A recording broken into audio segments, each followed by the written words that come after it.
Morning and welcome you all to Blissful Literati, where today we are going to discuss yet another chapter from CBSE Class 10 Prose.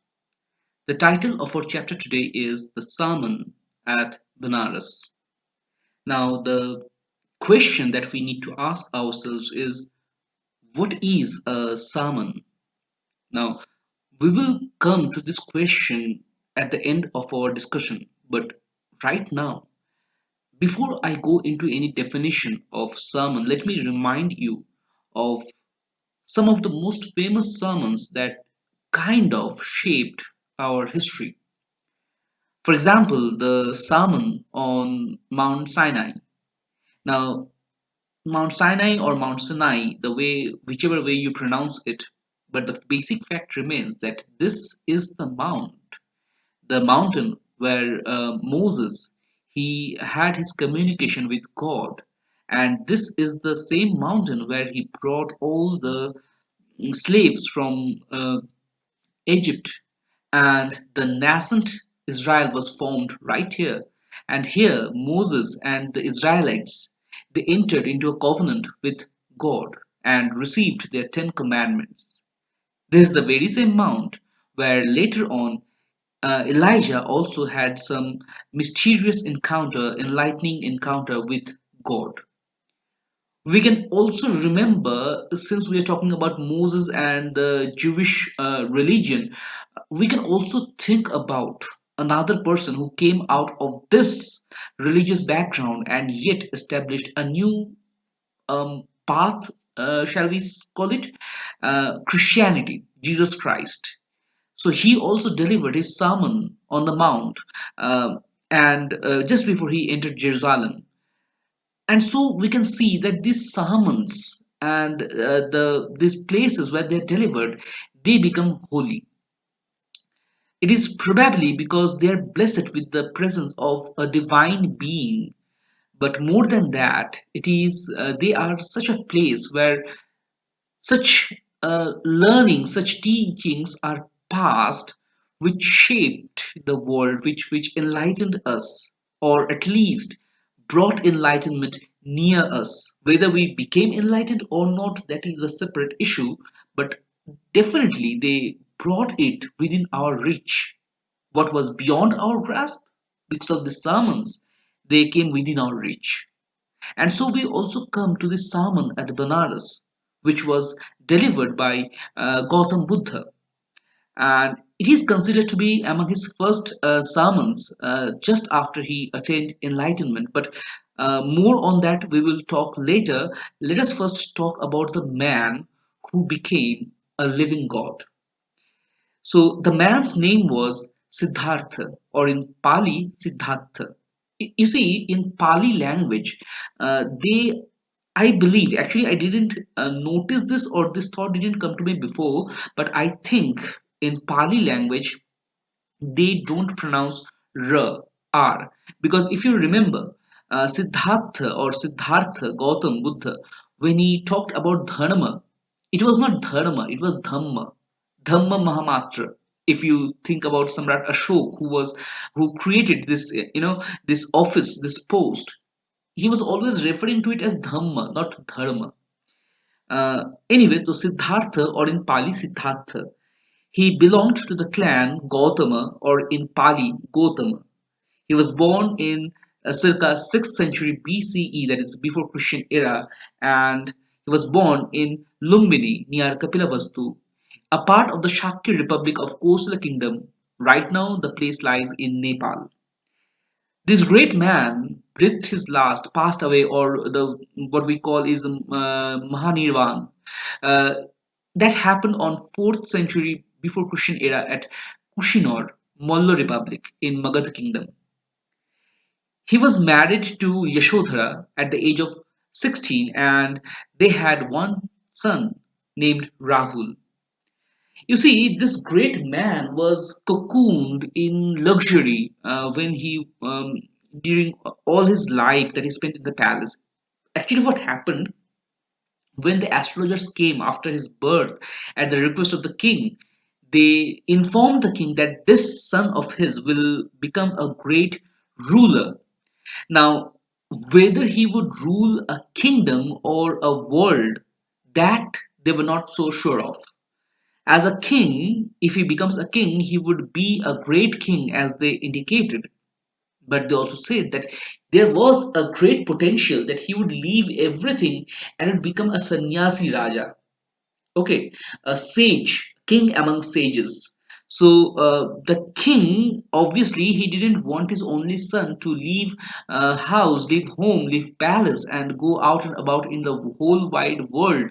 Obviously, there was this attachment, right? A father, a son, this bonding was there, and because of this attachment, this love, the king did not want him to be exposed to the travails, to the afflictions of the world, if I may use the word like that. And so he kept him cocooned in the palace. But there were some signs which prompted Siddhartha to aspire or leave home, aspire for something which he could only get if he left home, left the life of luxury. So, what were these signs? Bu- Siddhartha, when he went out of his palace, just for the sake of roaming around in a chariot, on the first day he saw a sick man. Before that, he didn't know that sickness exists, that people can get sick, but right there, he saw a sick man on the street, and after that, when he went out again, he saw an aged man. And he was shocked to hear that this aged man is not an exception. Evidently, everybody grows old. Even his father will grow old someday. And that shook him to the very core. Then came a funeral procession, which again came as a shock to him, and finally he saw a monk begging for alms. So these four signs made him realize that the whole world, no matter how much you try to cocoon it, to wrap it, in a bubble wrap and protect it from anything that may happen, the whole human existence, Siddhartha realized, is a journey in suffering, is full of suffering. Human existence is suffering itself. And for that, to escape that, how to escape, that is something he needed to know, how to escape that suffering. You see, in a way, Siddhartha was not thinking in a different manner. His thought process was quite same, right? The source of his thought process was quite same as to his father. His father also wanted him to be free of these sufferings and become a great king, a ruler. Now Siddhartha was also thinking about that, but his process, his approach was different. He realized, or he felt, that as long as he is within the palace, living with his parents, his wife, child, he will never be rid of it. He will never be free of it. To be free of suffering, he realized that he needs to let go of all these attachments and bondings. So basically, he had to leave home. He left home, and after attaining enlightenment, he founded Buddhism. I know many people, even in many books, you will find that Buddhism is a religion. You may even find that this religion came as a reaction against Hinduism. But in my opinion, and this is my personal opinion, I believe that Buddhism was never intended to become a religion. It is just a way of life, a path, if you may. And Gautam Buddha himself preached the philosophy of Majjhim Pantha, the middle path, not any extreme, right? So, in his words, he was not preaching a new religion, but instead he was preaching a way of life, how one should live. One should make the most of his existence so that one may attain peace and calm. So that was Buddhism. In my opinion, a path. Now, what is the meaning of Buddha? We call Siddhartha as Gautam Buddha, or we call him the Buddha. So, what is this Buddha? Buddha is an enlightened being, one who has awakened from the sleep of ignorance and achieved freedom from suffering. You see, in some opinion, Ancient India was full of Buddhas. Basically, Buddhas were teachers, an enlightened person who would teach people how to achieve that enlightenment, how to reach there. In some way, then the concept of Buddha is not so different from the concept of Tirthankar. So, Tirthankars were again teachers in the Jaina tradition, and Buddha again is a teacher in Buddhist tradition. It is said that in a century only one Buddha exists, only one Buddha can be there, and some people again they mention that a Buddha comes when all the teaching, learning, knowledge, preaching, whatever is preached by the previous Buddha is lost, is again lost into oblivion. So Gautam Buddha was the last Buddha that arrived on this earth and taught us, instructed us in this path, in this Madhyam Pantha, told us how to live our life. And it is said that when his teachings will again be lost from this world, the next Buddha, whose name is Maitreya, will come, will arrive on this earth and again bring the teachings back. So let's now have a look at the character elements in this particular text that we are about to discuss. First of all, we have obviously the Buddha himself. Then there is the text is actually about the happenings, whatever happens in the life of Kisa Gotami, the distraught mother. There are these people to whom she goes, and then there is this person who directs her to the Buddha. And obviously, all these things happen, all these things come together. This Kissa Gatomi went from door to door. A person who directs her to Gautam Buddha, all this thing happened because of her dead son. Her son had died, you see, and to bring him back to life, she was going from door to door, asking people for some miracle, and ultimately she was guided to the Buddha. What happened, we will discuss afterwards. But anyway, so these are the main characters which we have in this particular story. But apart from these characters, what we have is not a living or breathing being entity, but we have something. And that is really very important because the entire world, our universe, um, our whole universe, our whole existence is a subject, is their subject. They rule us. And what are they? They are illusion and attachment. We are their subject. They are the kings, and we are their subject. So, what I mean is the whole world is reeling under the tension or the pressure or the way, whichever way. You see, after all, it is illusion. So, what I may see, you may see something totally different. Nevertheless, what I see or what you see, both are illusions. Think about Batman Begins. What every people saw, they saw something different. They saw their greatest fears, but basically, what were they seeing? They were seeing nothing. They were seeing normal people. It was just an illusion, mass illusion, designed to spread fear. The illusion that we are talking about in this text is not chemically induced, right? It is not created in a lab. But again, this illusion also leads to fear. Fear of losing the people we love, we care about. So, illusion and attachment, they become a very important, two very important characters in this particular sermon. So now let us move on. But before going into the text, before we start reading, and yes, this time we will read a little bit about it.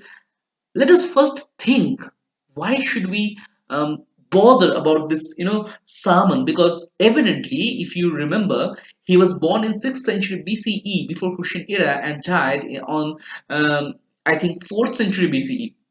So his entire lifetime, this Gautam Buddha, his entire lifetime, his whole existence was there even before we started counting our calendar, right? So, how is it relevant even today? This before Christian era to this Christian era, how is it relevant? Why should you or we at large bother about his teaching today? You see, the world, which is our inheritance, is riddled with problems and afflictions. Wait, did you hear that? Did I say it correct? Is it really the world which is thus riddled with problems and afflictions? I mean, just think about it for one moment. Since, well, I really don't know when, but the gods, right? The gods of various backgrounds, whether it be Christianity or Islam or Hinduism or even Buddhism, okay, they every time they have chosen this little speck in the cosmos as their favorite strolling ground.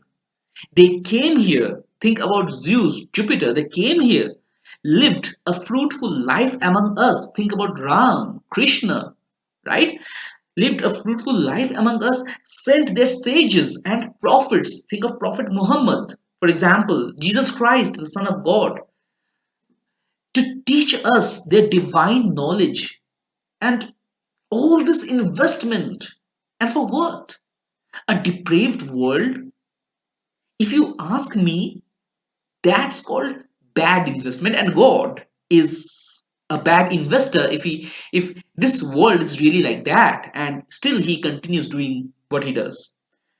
But God doesn't make bad investments now, right? Does he? Hence, the other probable and perhaps the correct outlook would be that our perspective of this world is colluded. It is not the world which is wrong. There is nothing wrong with the world. God repeatedly, over and over, again and again, took birth here, grew up here, lived here, died here. So there is nothing wrong with the world. Our outlook, our perspective, that is colluded, and all we need is to change the lenses through which we see the world. This story, or as we can call it, a sermon, takes up one such affliction and strives to clear it up with enlightenment. And that's what makes this a really, really important chapter. So, uh, let us this time, let us break convention, right? And let us read the beginning of this particular chapter. If you open the book on this particular chapter at the very beginning, you will find this introduction. Gautam Buddha, 563 BC to 483 BC, began life as a prince named Siddhartha Gautama in northern India. At 12, he was sent away for schooling in the Hindu sacred scriptures, and 4 years later, he returned home to marry a princess. They had a son and lived for 10 years as befitted royalty. At about the age of 25, the prince, heretofore shielded from the sufferings of the world, while out hunting, chanced upon a sick man, then an aged man, then a funeral procession, and finally a monk begging for alms. These sights so moved him that he at once went out into the world to seek enlightenment concerning the sorrows he had witnessed. He wandered for 7 years and finally sat down under a peepal tree where he vowed to stay until enlightenment came. Enlightened after 7 days, he renamed the tree the Bodhi tree, tree of wisdom, and began to teach and to share his new understandings. At that point, he became known as the Buddha, the awakened or the enlightened. The Buddha preached his first sermon at the city of Benares, most holy of the tipping places on the river Ganges. That sermon has been preserved and is given here. It reflects the Buddha's wisdom about one inscrutable kind of suffering. So this particular text, this part of the story gives us a background of Gautam Buddha, who he was, what happened. And well, we have already discussed all these things before. I just wanted to point out that if you really want to get enlightened, if you really want that, and the keyword here is really, right? It is not like as Mark Twain, if I am remembering correctly, if I remember correctly, Mark Twain once said, "Giving up smoking is very easy. I have done it many times."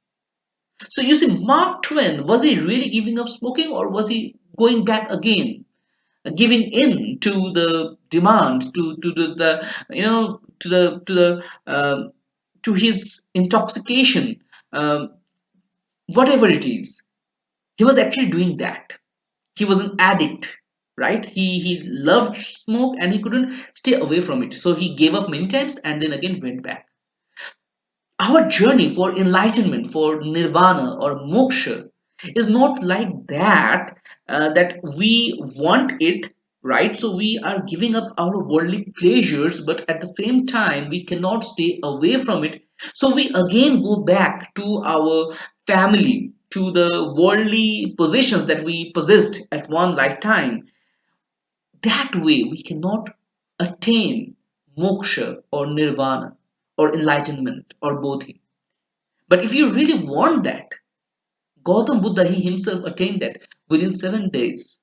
He had wandered for it 7 years, 7 whole long years before that. But when he sat down, when he sat down, he actually meant it and achieved it within 7 days.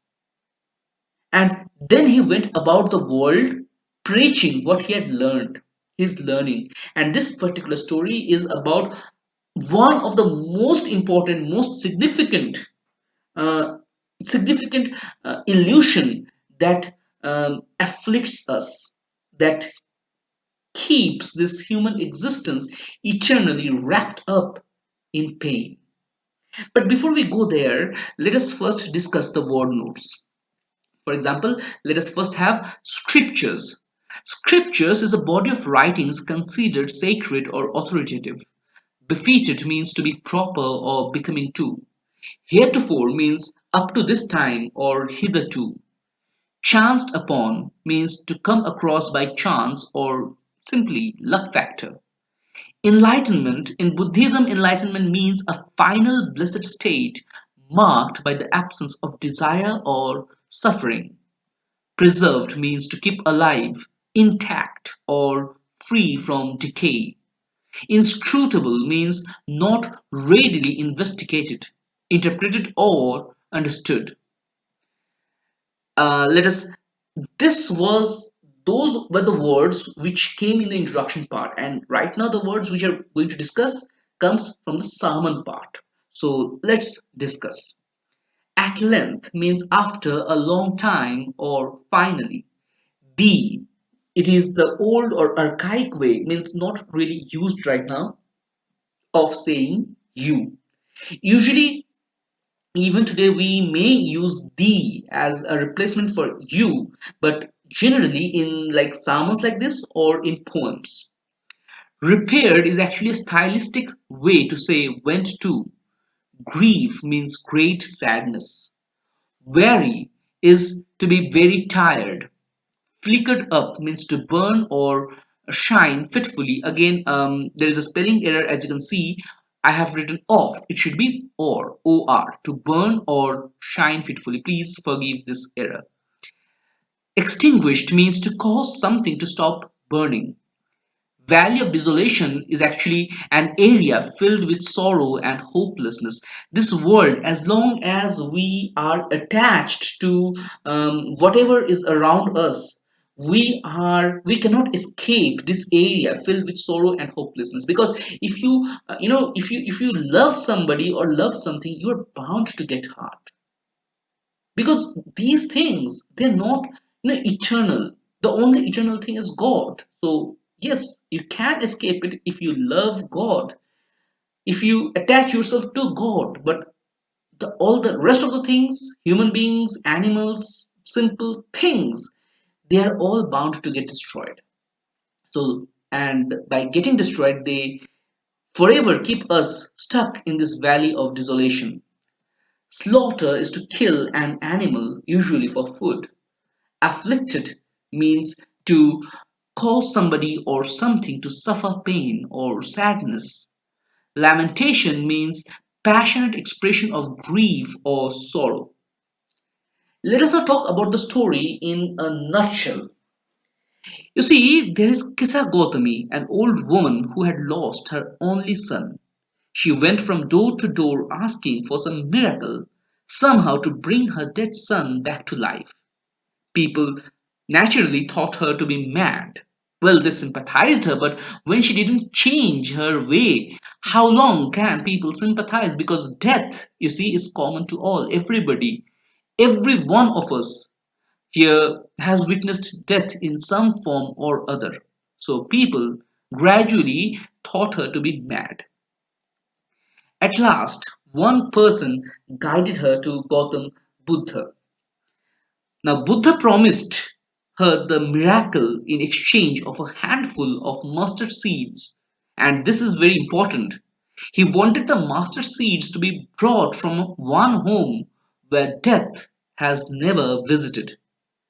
The woman is very happy. She starts with enthusiasm because she thinks that if I can bring the mustard seeds, my son will come back to life. But she soon realizes that her quest is actually futile. Gradually, she comes to realize the inevitability of death and importance of selflessness to be a part of the infinite immortality.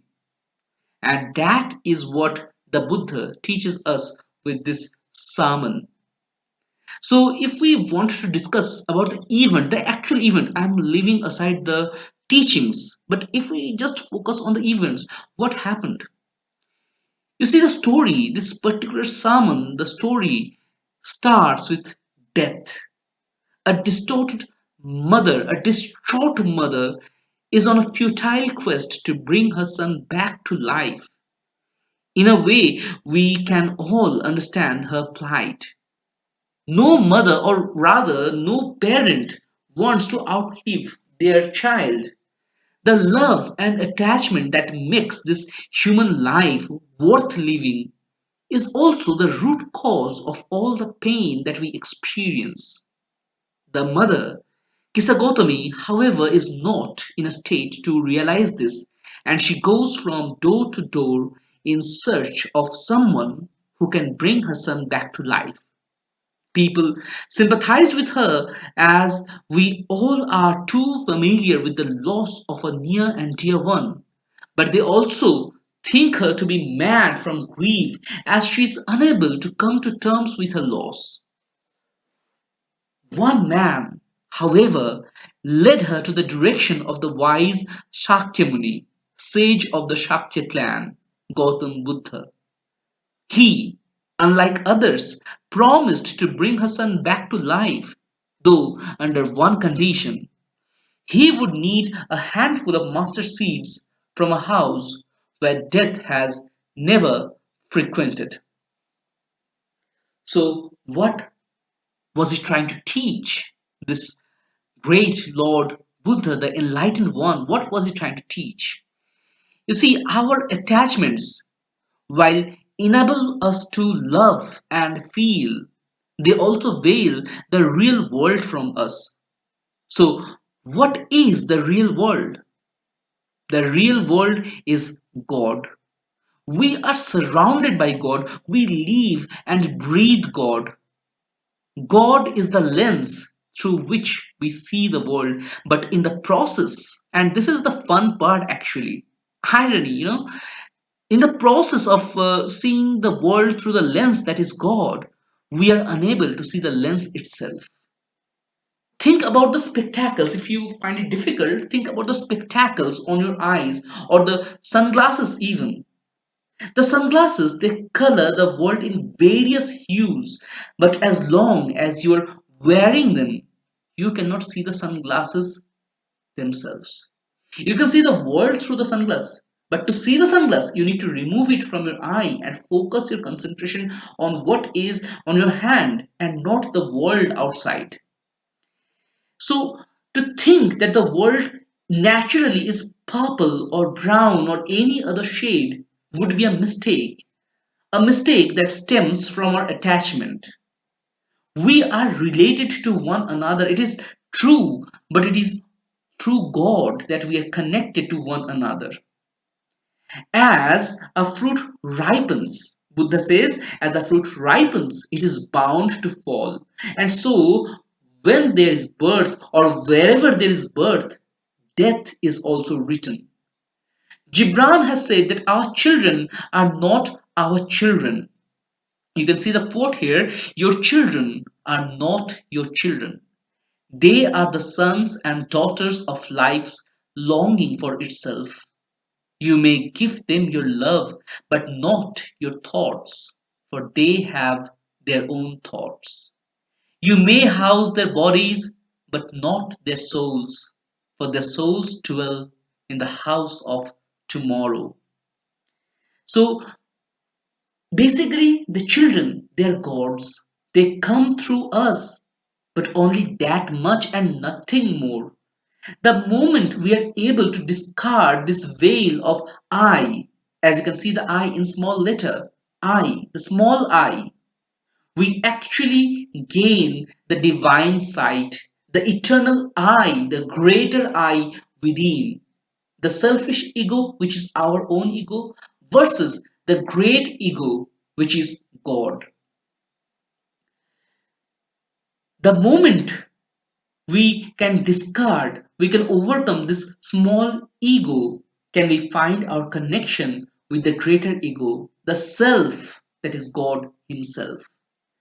Just as to see the specks, you need to sacrifice the world at large and focus on its spectacles, so you need to sacrifice the illusion that is the world outside to find the real world within. The joy that we derive from the finite is by nature limited, but when we can connect to the infinite, the joy too is without an end. And this is the lesson that the old woman realizes, sitting in that darkness, looking at the city lights in the darkness. So, what do we understand from this? From these enlightened teachings, what are we to understand? What should we take back? You see, what the Buddha tries to tell us is that it is our attachment that makes us selfish. We are attached to someone or something not for the benefit of the other, but for ourselves. The source of happiness, as long is kept outside, life remains miserable and we experience suffering. But the moment we decide to give up all our attachments, the moment we actually give up all our attachments, we realize we are not responsible for life or death any more than we are responsible for the sunrise or the flow of the wind. Just as tides come and go, so comes this life and departs afterwards. Neither is constant, but this change, this ebb and flow. This change is the only constant in life. Realizing this gives us mental peace and calmness. The moment we look for happiness within, are we in the vicinity of the infinite? Just as the world doesn't need us, so we too are not exactly dependent on the worldly possession. It is only the illusion that limits our nirvana.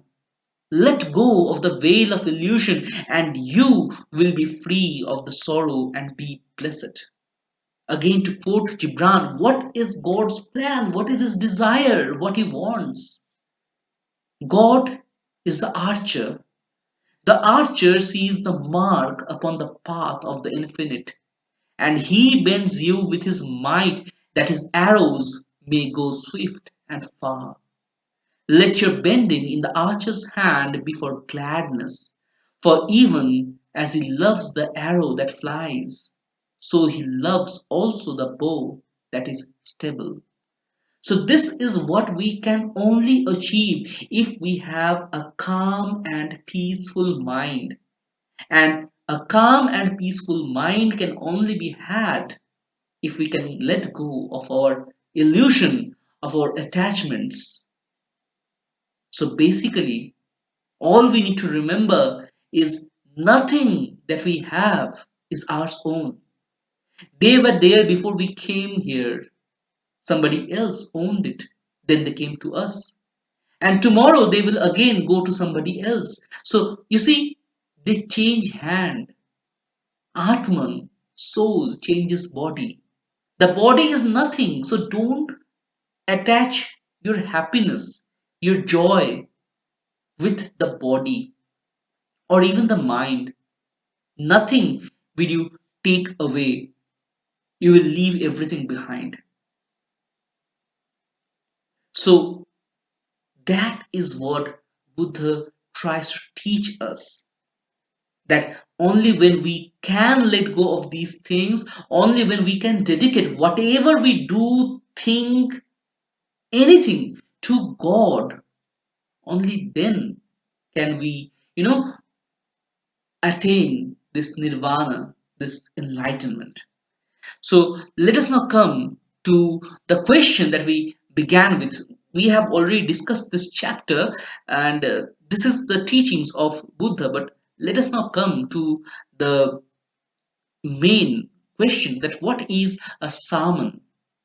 A sermon, if you do a quick search on the internet, you will find that a sermon is an oration or lecture by a preacher who is usually a member of the clergy. Sermons address a scriptural, theological, or moral topic, usually expounding on a type of belief, law, or behavior within both past and present contexts. Interestingly, all the actual religious leaders, be it Jesus Christ, Muhammad, or in this case the Buddha, they all started with sermon. It appears that sermons are perhaps the most powerful way of getting through to the audience. And if that is indeed so, it is because sermons don't really preach. They tell us stories. The stories are built on the themes the preacher wants to address. But instead of teaching directly, they leave it on the reader to understand and form their own path. That is the purpose of any good story and the objective of any good storyteller.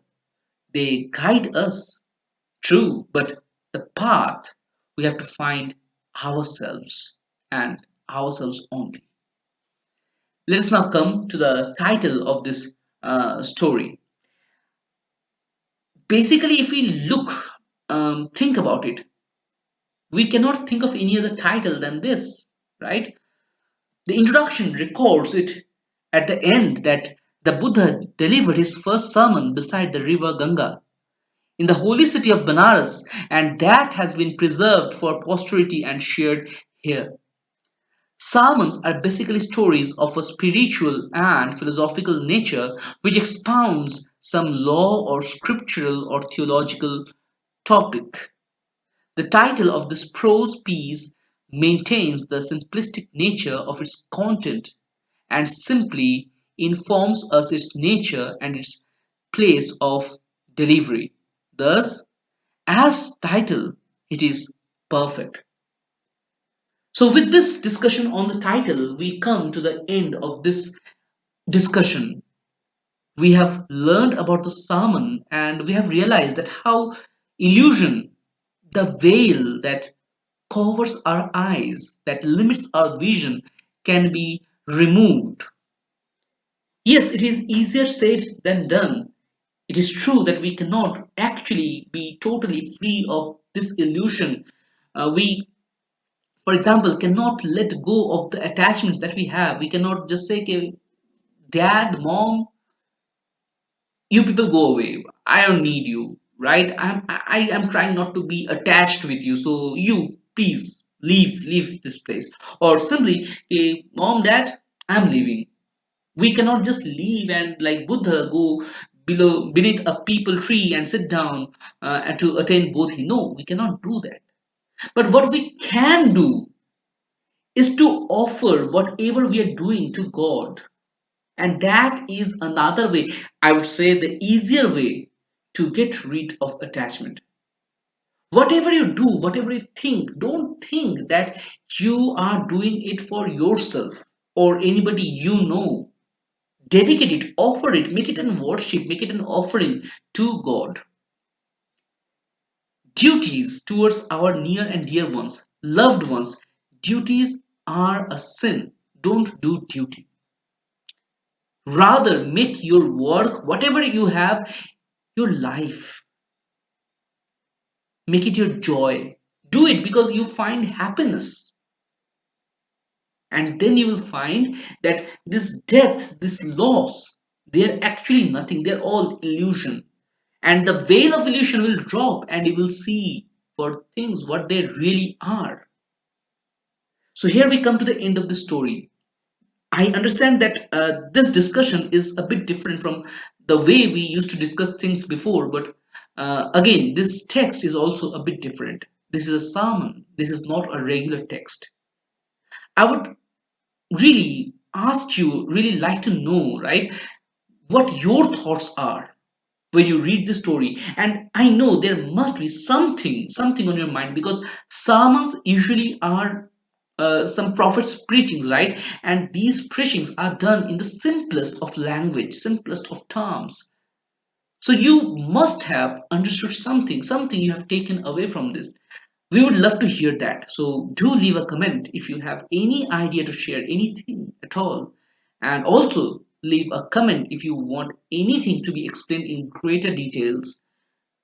We will definitely get back to you with whatever answers we can gather. But till then, goodbye and have a nice, reading of this sermon. Thank you.